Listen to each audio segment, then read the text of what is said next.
So you want to learn how to improve your dribbling. Maybe it's because the faster you run, the more you're leaving the ball behind.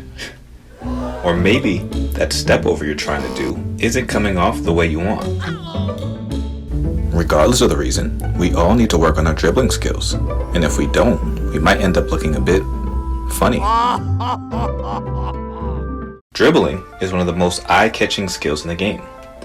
Players that can dribble well are able to affect the game in many more ways than those that have not developed this skill. Being a good dribbler can help you create space for your shot and score goals. And it can also help you set up your teammates to score as well. Dribbling can help you analyze the defense to pick the right pass at the right moment.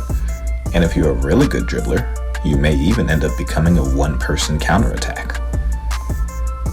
And while you may see players doing skills that can embarrass defenders, the best players can use these skill moves to create an advantage for their team.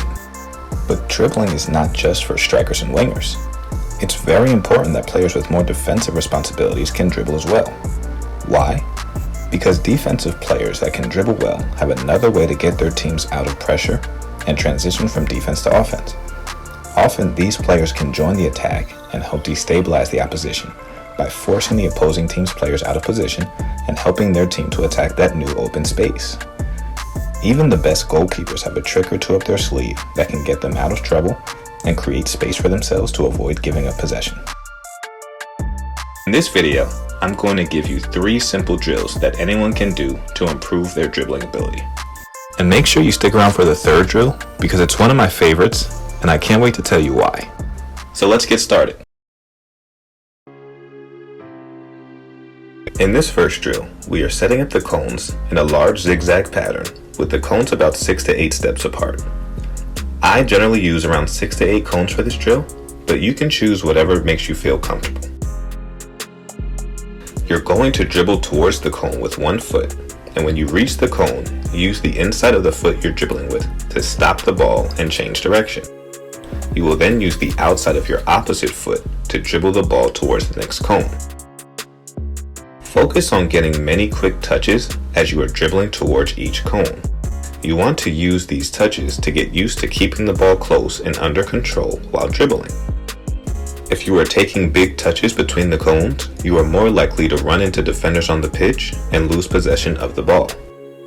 When you get comfortable using the inside of the foot to change direction, I want you to start using the outside of the foot as well. Here, you will dribble towards the cone with one foot and use the outside part of that foot to stop the ball and change direction.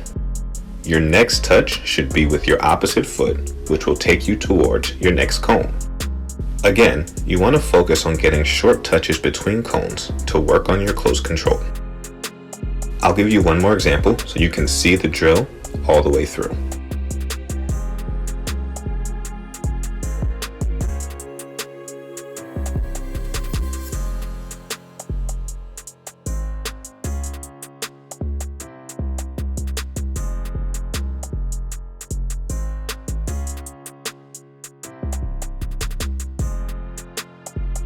In this drill, we're basically setting up a bunch of mini goals that we will be dribbling through. You can put the goals in whatever order you would like. If you are a beginner, you may want to use fewer goals and place them further apart from each other. This way you can really focus on getting used to changing direction with the ball while keeping it under control. To increase the difficulty, place the goals closer together and at varying angles to change direction more often and at sharper angles. As in the last drill, we want to focus on getting many small touches on the ball while dribbling. Again, the goal is to keep the ball under control while changing direction as you would do when playing against an opponent. You really want to think of the cones as defenders and do your best to not let the ball hit any of the cones. Make sure you practice with both feet when doing this drill. I like to go down one way using one foot and then come back the opposite way using my other foot. Now this is one of my favorite drills. What I love about this drill is not just that it's great for working on tight dribbling, but also its versatility. You can add a line of cones to many other drills to add some extra dribbling work to those exercises. About to do some shooting work?